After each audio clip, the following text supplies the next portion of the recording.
We do not come into this world, we come out of it as leaves from a tree.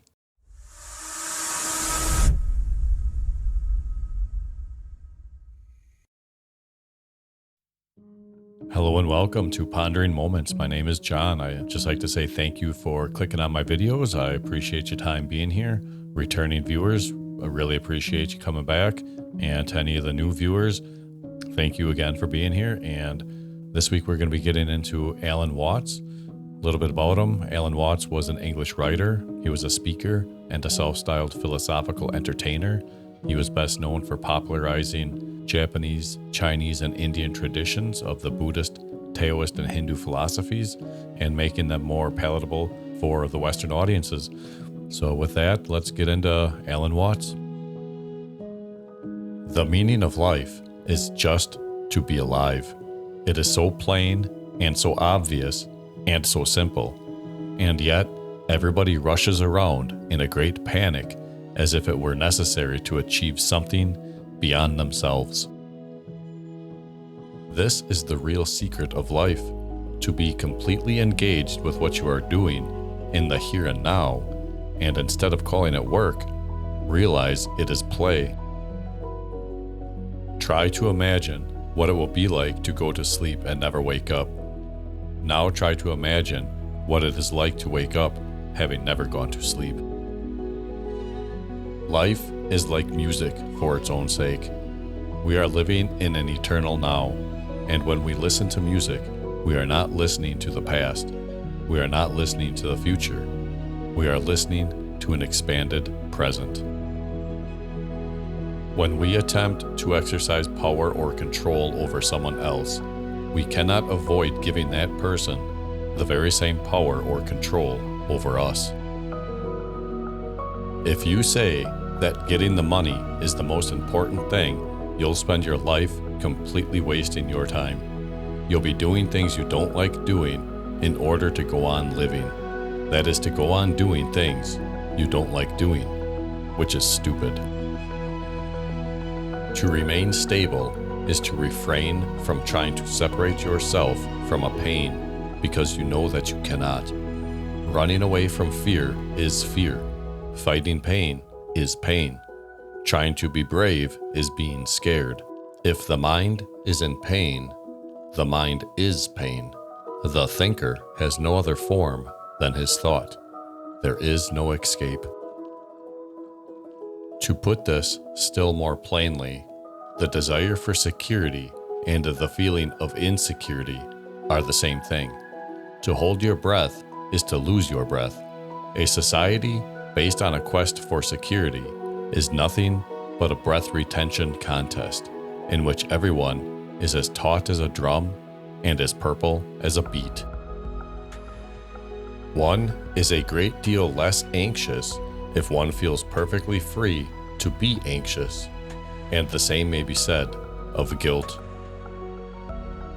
People get all fouled up because they want the world to have meaning, as if it were words, as if you had meaning, as if you were a mere word, as if you were something that could be looked up in a dictionary. You are meaning. As it is, we are merely bolting our lives, gulping down undigested experiences as fast as we can stuff them in, because awareness of our own existence is so superficial and so narrow that nothing seems to us more boring than simply being. If I ask you what you did, saw, heard, smelled, touched, and tasted yesterday, I am likely to get nothing more than the thin, sketchy outline of the few things that you noticed, and of those, only what you thought worth remembering. Is it surprising that an existence so experienced seems so empty and bare that its hunger for an infinite future is insatiable? But suppose you could answer. It would take me forever to tell you, and I am much too interested in what's happening now. How is it possible that a being with such sensitive jewels as the eyes, such enchanted musical instruments as the ears, and such a fabulous arabesque of nerves as the brain, can experience itself as anything less than a god. And when you consider that this incalculably subtle organism is inseparable from the still more marvelous patterns of its environment, from the minutest electrical designs to the whole company of galaxies, how is it conceivable that this incarnation of all eternity can be bored with being? We could say that meditation doesn't have a reason or doesn't have a purpose. In this respect, it's unlike almost all other things we do, except perhaps making music and dancing. When we make music, we don't do it in order to reach a certain point, such as the end of the composition. If that were the purpose of music, then obviously the fastest players would be the best. Also, when we are dancing, we are not aiming to arrive at a particular place on the floor, as in a journey. When we dance, the journey itself is the point. As when we play music, the playing itself is the point. And exactly the same thing is true in meditation. Meditation is the discovery that the point of life is always arrived at in the immediate moment. Paradoxal as it may seem, the purposeful life has no content, no point. It hurries on and misses everything. Not hurrying, the purposeless life misses nothing, for it is only when there is no goal and no rush that the human senses are fully open to receive the world. Really, the fundamental ultimate mystery, the only thing you need to know to understand the deepest metaphysical secrets, is this: that for every outside, there is an inside. For every inside, there is an outside. And although they are different, they go together. For unless one is able to fully live in the present, the future is a hoax. There is no point whatever in making plans for a future which you will never be able to enjoy. When your plans mature, you will still be living for some other future beyond. You will never be able to sit back with full contentment and say, "Now I've arrived." Your entire education has deprived you of this capacity because it was preparing you for a future instead of showing you how to be alive now.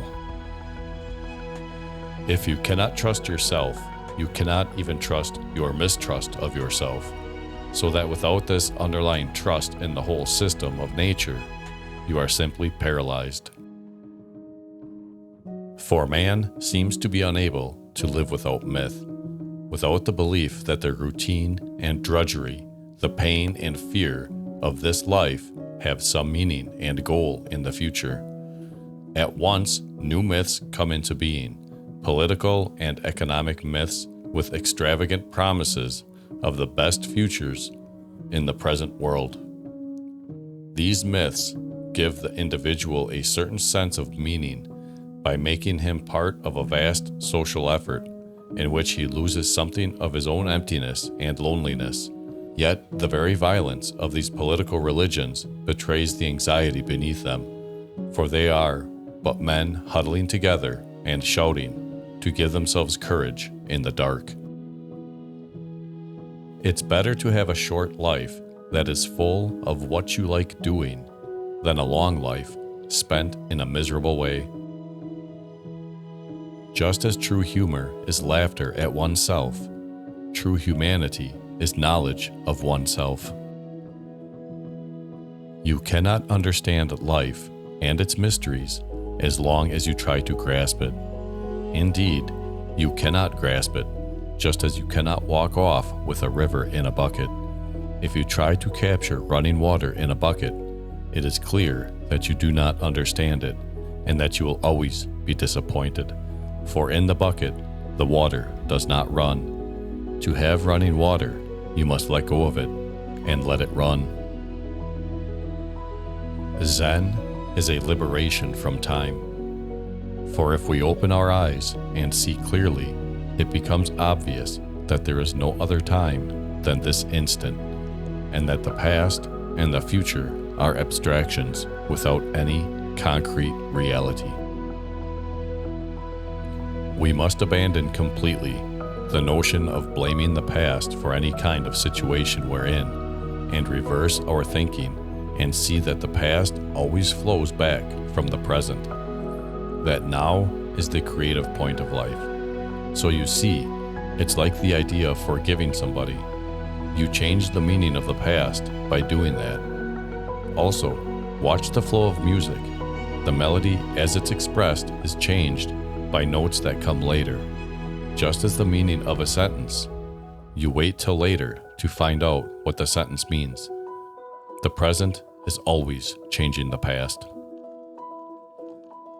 If happiness always depends on something expected in the future, we are chasing a will-o'-the-wisp that ever eludes our grasp, until the future and ourselves vanish into the abyss of death. The future is a concept. It doesn't exist. There is no such thing as tomorrow. There never will be, because time is always now. That's one of the things we discover when we stop talking to ourselves and stop thinking. We find there's only present, only an eternal now. A man does not really begin to be alive until he has lost himself, until he has released the anxious grasp which he normally holds upon his life, his property, his reputation, and position. The transformation of consciousness, undertaken in Taoism and Zen, is more like the correction of faulty perception or the curing of a disease. It is not an accusative process of learning more and more facts or greater and greater skills, but rather an unlearning of wrong habits and opinions. As Lao Tzu said, the scholar gains every day, but the Taoist loses every day. Suppressing the fear of death makes it all the stronger. The point is only to know, beyond any shadow of a doubt, that I and all other things now present will vanish, until this knowledge compels you to release them, to know it now as surely as if you had just fallen off the rim of the Grand Canyon. Indeed, you were kicked off the edge of the precipice when you were born, and it's no help to cling to the rocks falling with you. If you are afraid of death, be afraid. The point is to get with it, to let it take over. Fear, ghosts, pain, transience, disillusion, and all. And then comes the hitherto unbelievable surprise. You don't die because you were never born. You had just forgotten who you are. If you awaken from this illusion, and you understand that black implies white, self implies other, life implies death, or shall I say, death implies life, you can feel yourself not as a stranger in the world, not as something here on probation, not as something that has arrived here by fluke, but you can begin to feel your own existence as absolutely fundamental. No one imagines that a symphony is supposed to improve as it goes along, or that the whole object of playing is to reach the final. The point of music is discovered in every moment of playing and listening to it. It is the same, I feel, with the greater part of our lives, and if we are unduly absorbed in improving them, we may forget altogether to live them. Life exists only at this very moment, and in this moment it is infinite and eternal. For the present moment is infinitely small. Before we can measure it, it has gone, and yet it persists forever. Trying to define yourself is like trying to bite your own teeth. Muddy water is best cleared by leaving it alone. Every intelligent individual wants to know what makes him tick, and yet is at once fascinated and frustrated by the fact that oneself is the most difficult of all things to know. Other people teach us who we are. Their attitudes to us are the mirror in which we learn to see ourselves. But the mirror is distorted. We are, perhaps, rather dimly aware of the immense power of our social environment. You are under no obligation to be the same person you were 5 minutes ago. Real travel requires a maximum of unscheduled wandering, for there is no other way of discovering surprises and marvels, which, as I see it, is the only good reason for not staying at home.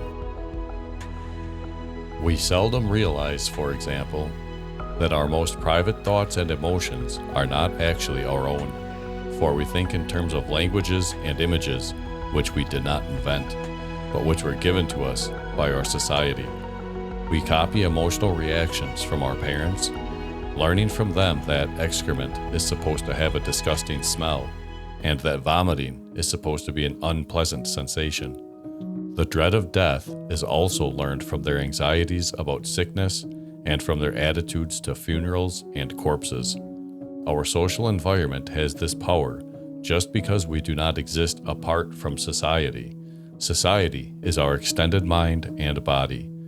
Yet the very society from which the individual is inseparable is using its whole irresistible force to persuade the individual that he is indeed separate. Society, as we now know it, is therefore playing a game with self-contradictory rules. I have always been fascinated by the law of reversed effort. Sometimes I call it the backwards law. When you try to stay on the surface of the water, you sink. But when you try to sink, you float. When you hold your breath, you lose it, which immediately calls to mind an ancient and much neglected saying, "Whosoever would save his soul shall lose it." The centipede was quite happy until a toad in fun said, "Pray, which leg goes after which?" This worked his mind to such a pitch he lay distracted in a ditch, considering how to run. The source of all light is in the eye. Normally, we do not so much look at things as overlook them.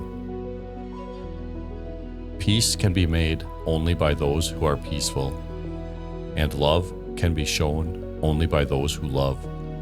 No work of love will flourish out of guilt, fear, or hollowness of heart, just as no valid plans for the future can be made by those who have no capacity for living now.